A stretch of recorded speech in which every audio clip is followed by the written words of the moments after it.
Love Serye TV. Mr. Billionaire Stay to Forever.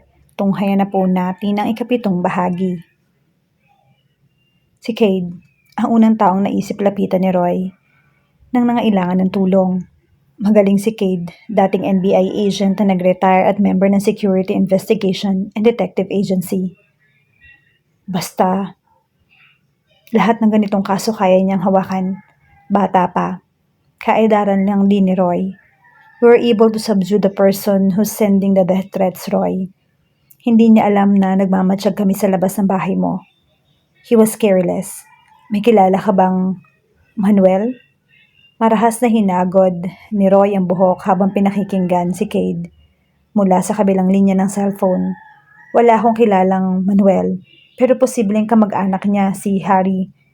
Aalaman ko kung si Manuel talaga ang mastermind o kung may nagbayad sa kanya para takutin ka. In the meantime, stay there. Utos ni Cade. Okay. May nabanggit pala sa akin si Fred. Napakunot noo si Roy. Si Fred ang bodyguard nila ni Mahal. Kagaya ni Cade ay sa investigation group din ito nagtatrabaho. Magaling din na bodyguard si Fred. Hindi nga niya ramdam ang pagsunod nito sa kanila habang nasa sagada. Kung hindi lang gabi-gabi nitong pagkausap sa kanya para magbigay ng balita, hindi niya nalalaman na may bodyguard sila. Ano na nabanggit ni Fred? Ang sweet niyo raw ni Mahal. Kahit hindi nakikita, malakas ang kutob ni Roy na nakangisi si Cade. Malulutong na mura ang binitawan niya sa isip patungkol kay Fred. Huwag ka maniwala doon. Pag dinenay niya, sige, sabi mo eh. Napailing na lamang siya. Keep me posted, Cade. Yeah, malapit na to, Roy. But if something happens, I'll contact you or Fred. Tinapos niya na ang tawag at pumasok na sa kwarto. Napadako ang tingin niya sa nakadapang si Mahal na abala sa cellphone. Lumapit siya sa dalaga at pabagsak na nahiga sa kama. Anong ginagawa mo? Napaangat ang kilay niya nang takpan ni Mahal ang screen ng cellphone. Namumula ang pisngi nito at hindi makatingin ng diretso sa kanya. She was cute and pretty and so fucking beautiful. Wala, nagbabrowse lang sa Facebook. Ano nang balita? Nahuli na ba nagpapadala ng death threat sa'yo? Humiga si Roy at ginawang una ng braso niya. Nanatili siya nakatitig kay Mahal. Nahuli na yung nagdadala ng death threat pero inaalam pa nila kung may mastermind pa sa likod nun. Tumango si Mahal. Malapit na rin pala tong matapos. Malapit na tayong bumalik sa Maynila. Roy felt a pang of disappointment when Mahal acted like she wanted to go back already. He was still enjoying her company. Hindi pa niya gustong bumalik sa reality na kaya lang sila magkasama ay dahil sa death threats. Gusto mo na bang bumalik sa Maynila? Hindi napigil ang tanong niya. Oo naman, namimiss ko na yung pamilya ko eh. Mamimiss mo ako. Sige ka. Ngumisi si Mahal. Saka uy. Pumikit na lang si Roy. Hindi niya maintindihan ang sarili. Hindi niya maintindihan ang nararamdaman. He had been loving Faye for months already. He had been hurt. He wasn't able to move on. He kept holding on to the feelings he had for Faye. But when Mahal entered the picture, Roy felt like he was a person different, a different one. He felt different from her. Wala sa sariling hinawi ni Roy ang hibla ng buhok na tumatabing sa mukha ni Mahal. Inipit niya iyon sa likod ng tenga nito. Parang may sariling isip ang kanyang mga daliri at nakita na lang niyang hinahaplos ang pisngi ng dalaga. Mula sa pisngi, bumaba sa mga labi nito ang mga daliri niya. Ang lambot ng labi nito. Roy, napakurap siya at parang natauhan. Bumangon na si Roy at lumapit sa kama. Inaantok na ako. Good night, Mahal. Dire-diretsyong sabi niya. Pagpikit ay ang isipan niya ay nasa inaakto niya. December. When it comes to love, everything is possible. As long as you are happy. As long as he can make you happy, then go for it. If you are not sure because of your standard, then stop. It's not love. In love, it should be, but I love him. Not, I love him, but. If he is still in love with someone else, I'll try to make him see I'm much better than her. If all else fails, then it's time to move on. Hindi inakala ni Mahal na siya ang mapipili ng letter sender na nag-send ng email ng tungkol sa nararamdaman niya para kay Roy. Naguguluhan kasi siya, hindi makapag-isip ng matino. Bakit pa siya nang hingi ng payo? Gayong alam niya sa sarili niya na kahit anong sabihin nito, nakatatak na sa isip niya kung gaano ang dapat na gawin. Gusto ba niya ng kakampi? Ng tao na magsasabi sa kanya na tama yung desisyon niya? Siguro, if only Roy wasn't in love with someone else. Hindi pwedeng ipagpilitan niya ang sarili sa lalaki. Gusto niyang mahalin din siya ni Roy dahil gusto nito. Hindi dahil nagmo-move on to. Dahil rebound lang siya. Gusto niyang kusa, hindi pilit. Ang pagmamahal hindi parang bumibili ka lang ng damit na kapag wala yung kulay na gusto mo, pwede mong bilhin yung second choice na kulay na trip mo. Sa pagmamahal, masakit maging second choice lang, maging panakip butas o maging rebound. Kung ganun lang rin ang magiging lugar niya sa buhay ni Roy, huwag na lang. Kailangan din niyang pahalagahan ng sarili. Sa isip ni Mahal, deserve din niya yung katumbas ng pagmamahal na kaya niyang ibigay. If Roy deserves someone better, Mahal deserve it too. Pero totoo nga yata na kahit gaano ka-rationalize mag-isip ang isang tao, yung isang bahagi niya nagiging tanga. Yung isang bahagi ng isip niya na nagsasabing, basta nasa iyo siya, hindi pa ba sapat yun? Ngayon, kung rebound ka, ang mahalaga kasama mo siya. Kung tanga si Mahal, baka umuo siya, pero hindi. Hindi naman pwede na hanggat masaya ako, kahit masakit magtitiis ako. Love wasn't made to hurt you. It should make you happy. Make you feel complete and make you feel the contentment of finding your other half. Napa-facepalm si Mahal. The bottom line, hanggang nakakulong si Roy sa pagmamahal kay Faye, mananatiling nasa sideline lang si Mahal. Hindi siya mag-a-assume, hindi siya maghihintay, hindi siya aasa. Madaling sabihin, mahirap gawin, pero kakayanin niya. Kaya naniniwala siya that first part ng payo, pero sa second, no. Napahinto sa pag-iisip si Mahal nang marinig ang boses ni Roy. Napatingin siya sa lalaki at inabot ang barbecue na iniaabot nito. Naroon sila sa isang lake, kung saan malapit at magandang manood ng pagsikat ng araw. May magandang panoorin din sa paglubog ng araw. Nag-take out sila ng pagkain at doon na pagpasyahang kumain ng dinner habang hinihintay ang paglubog ng araw. Umupo sa tabi ni Mahal si Roy. Kagaya niya ay may hawak din barbecue ang lalaki. Nakaharap sila sa lake.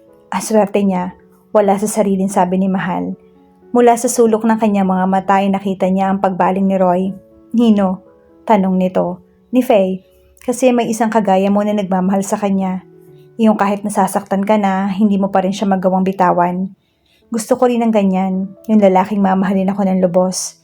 Napapikit si Mahal at napangiti ng mapait. Ang gusto niyang sabihin talaga ay, gusto ko rin ng ganyan, yung mamahalin mo rin ako ng lubos. Hindi sumagot si Roy. Ramdam ni Mahal ang titig ng lalaki. At kahit gusto niya itong lingunin ay hindi niya ginawa. Hindi niya gustong mabasa nito ang lungkot na nasa mga mata niya. Sa tingin mo, deserving ka bang mahalin? Tanong ni Roy. Nagkibit balikat si Mahal at hindi sumagot. Ako nang sasagot sa tanong mo. Deserving kang mahalin, Mahal. Mabait ka, makulit, mapag-alaga at madalahanin. Napapasaya mo ako. You are almost perfect. Any sane man can fall in love with you. May darating na lalaki sa buhay mo na magmamahal sa'yo ng lubos. Hindi kagaya ng pagmamahal ko para kay Faye. Kung hindi masigit pa roon, kagaya nga ng sabi ng isang makulit pero cute na babae sa akin, may darating na lalaki sa buhay mo na ibibigay yung pagmamahal na nararapat para sa'yo. Napapikit si Mahal habang may maliit na ngiti sa mga labi. She imagined everything he had said. Yung may lalaking mamahalin nga siya. Yung mananatili sa tabi niya. Yung papahalagahan din siya. And the face she had seen in her imagination was Roy. Kill the butterflies, Mahal. Don't let them leave. Nararamdaman niya ang pagpatong ng braso ni Roy sa balikat niya. His finger drew a circle on her shoulder as he gently pressed her face on his chest. Siguro naligaw lang siya kaya na-late ng dating. Paano kung hindi na siya dumating? Kung forever na siyang naliligaw? Pinisil ni Roy ang balikat niya. Darating siya. The conviction in his voice almost made her believe that in time, he would learn to love her too. Kung maka-move on ka na kay Faye, magmamahal ka ba ulit? Oo naman. Hindi porket nasasaktan ako, hindi na uli ako nagmamahal. Ibig sabihin lang nun may tamang babae na mas deserving sa pagmamahal ko. Ikaw ang nagturo sa akin nun. Hindi pa ba parang lalabas na rebound lang siya? Rebound kung ginamit ko siya para makalimot, para mapagtakpan yung sakit. Paano mo ba masasabing totoo na yung pagmamahal mo at hindi lang rebound? Nang hindi ka agad sumagot si Roy, Inapadilat si Mahal at binalingan ito. Diretso ang tingin nito at parang malalim ang iniisip. Totoo na ang pagmamahal ko kung gusto ko siyang makasama dahil mahal ko siya. Hindi dahil gusto ko nang may kasama o natatakot na ako mag-isa. Totoong pagmamahal kung habang kasama ko siya buo ako. Dahil sa isang rebound love, hindi ka magiging buo. Pinagtatakpan mo lang ang katotohanan, sira ka. Rebound love is like a rope. It's only there to help you cope. But in real love, you're not falling apart anymore. You are already whole and healed. You won't miss your past. And you'll focus more on what you have right now. Hindi na kumibo si Mahal. Ang akala niya hihinto na rin si Roy pero nagpatuloy ito. It is when the first thing you see when you wake up is her face and you say to yourself, "This is where I meant to be in the first place." And you'll know it's not rebound love when you are talking about love and not only face you can see is her, not your past. Sino nakikita mo ngayon, Roy? Gustong itanong ni Mahal pero pinanghinaan siya ng loob. Tumayo si Roy at nilahad ang kanang kamay. Walang kibong hinawakan si Mahal. Lumakad na sila pupunta sa gilid ng lake. Doon kitang-kita ang paglubog ng araw. Halo-halong kulay ang nasa kalangitan ngayon at hindi maiwasang mamangha si Mahal. Kunwari may shooting star, ano ang hihilingin mo? Tanong ni Roy habang nakatingala sa kalangitan at pinagmamasan ng papalubog na araw. Dahil hindi nakatingin kay Mahal, ay pinagsawa niya ang paningin sa lalaki. Minememorize niya ang bawat anggulo, bawat linya at bawat facial expression sa mukha ni Roy. Na sana hindi na siya maligaw na makita na niya ang tamang daan papunta sa akin. Mahinang sagot niya. Mahal saw the smile that appeared in his lips. She was intently looking at him in his eyes, and that was when she noticed that there were no more sadness and pain in them. She wouldn't expect anything, but her heart had mind of its own. Makapaghihintay ka raw ba sa kanya? Nakagat ni Mahal ang ibabang labi. Basta ba ipapangako niyang darating siya? Hinawakan ni Roy ang kamay niya at marahang pinisil. Darating daw siya. Medyo matatraffic lang. Yumuko siya para hindi nito makita ang namumuong luha sa kanyang mga mata. One of the butterflies that she killed was resurrected. Hindi ka ba natatakot? Mula sa pagtingin sa mga t-shirt ay magkasalubong ang kilay na binalingan ni Mahal si Roy. Saan? Sa death threats. Pagkatapos kasi ng breakdown mo sa indulgence, naging okay ka na. Ngumiti si Mahal. Nung una natakot ako para sa'yo at para sa sarili ko. Pero nang malaman kong poprotektahan mo ako at kumikilos ka para sa problema na to, para protektahan tayo, unti-unting nawala yung takot ko. Hindi ka kasi kagaya ng ibang lalaki na mas poprotektahan yung pride kaysa sa sarili. Mas inuuna mo ang kapakanan ng iba kaysa sa ego mo. And I like it. Dire-diretsyong sagot niya. Totoo ang sinabi ni Mahal. May ilang lalaki na mas gustong harapin ang taong nagpapadala ng death threat dahil sa pride. But Roy did not do that. Mas pinili nito kung saan sila magiging safe. Even if it meant hiding somewhere with an invisible bodyguard. Ipinatong ni Roy ang palad sa ulo niya at marahang ginulo ang kanyang buhok. Good. Isang itim na t-shirt ang kinuha ni Mahal at pinakita kay Roy. Cute ba yung design? Gusto ko kasing bumili ng souvenir. Saka bibilhan ko rin si Nanaya. Ibang design yung bilhin mo sa kanila. Tapos bibili tayo ng parehas na design para sa ating dalawa. Binilatan niya ito. Ayoko nga. Baka isipin ng makakakitang couple shirt pa. What's wrong with that? Pinandilatan niya to. We're not a couple. Well, we can do something about that. Nakangising sabi nito. Nag-init ang pisnging inirapan at sinimangutan niya si Roy. Hindi lang nito alam kung ano yung ginagawa sa puso niya. Ewan ko talaga sa'yo. Tumawa ito at pabirong binatak ang pisngi niya para kunwari nakangiti siya. You look most beautiful when you're smiling, he said while smiling gently at her. She saw something in his eyes that she could not decipher. Some kind of emotion she could not name. Smile for me? Napailing at napangiti na rin si Mahal. Sino nakakatanggi si Sang to? Extra small yung size mo, no? Ang liit mo kasi. Pang-aasar ni Roy. Ikaw naman double XL, ang laki mo kasi. Ganti niya. Flex nito yung kanyang braso. Muscle yan, oy. Pigil ni Mahal ang paglalaway habang nakatingin sa muscle sa braso. Isa sa weaknesses niya ay ang magandang braso. Ang ganda ng braso ni Roy. Nakuha nito siguro sa paglalaro ng tennis. Oo, tumutulo na yung laway mo.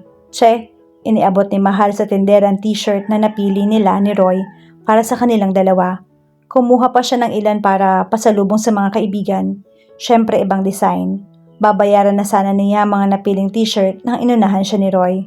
Roy, ako na. Masalubong ko yan eh. Bayaran mo na lang ako. Sabi nito sa kadinugtong. Angkis. Nag-init ang mga pisngi. Shut up. Tinalikuran na ni Mahal si Roy. Humahabol naman ito sa kanya at sumabay sa paglalakad. Bit-bit ang pinamili nila. Habang pinagmamasdan ng pasipol-sipol na si Roy ay pilit pinapakalma ni Mahal ang puso. Roy, tawag niya. Oh, hinalikan ni Mahal ang hintuturo at hinalaki saka idinikit sa pisngi ni Roy. Kiss mo. Napangiti si Roy saka napakamot ang batok. Nag-iwas ng tingin pero nahuli niya ang kakaibang kislap sa mga mata nito. Cute, Mahal. Cute. 2 butterflies were resurrected once again. Tahimik na nakikinig ng music si Mahal sa cellphone nang mapatingin kay Roy, na abala naman sa pagbabasa sa sariling cellphone. Malakas ang volume ng cellphone ni Mahal dahil gusto niya makapagpalunod sa mga kanta. Baka sakali makalimot kahit konti. Ilang ulit niya sinasabi sa sarili na ibabaon ang nararamdaman para kay Roy, pero hindi niya magawa. Puro siya salita, walang gawa, walang ganap. Sa bawat pagpipilit na patayin ng damdamin, lalo pa iyong lumalala. Lalo niyang minamahal si Roy. Mula sa cellphone na nag-angat ng tingin si Roy, bumuka ang mga labi at may sinabi, pero hindi niya marinig dahil sa lakas ng volume kaya inalis niya ang earphone. Ha? Hindi ko narinig, sabi niya. Mahal? Ha? Sabi ko inaantok na ako. Good night. Napakamot siya ng ulo. Hindi maintindihan ni Mahal ang sinasabi ni Roy, but damn, he sounded so sexy while uttering those words.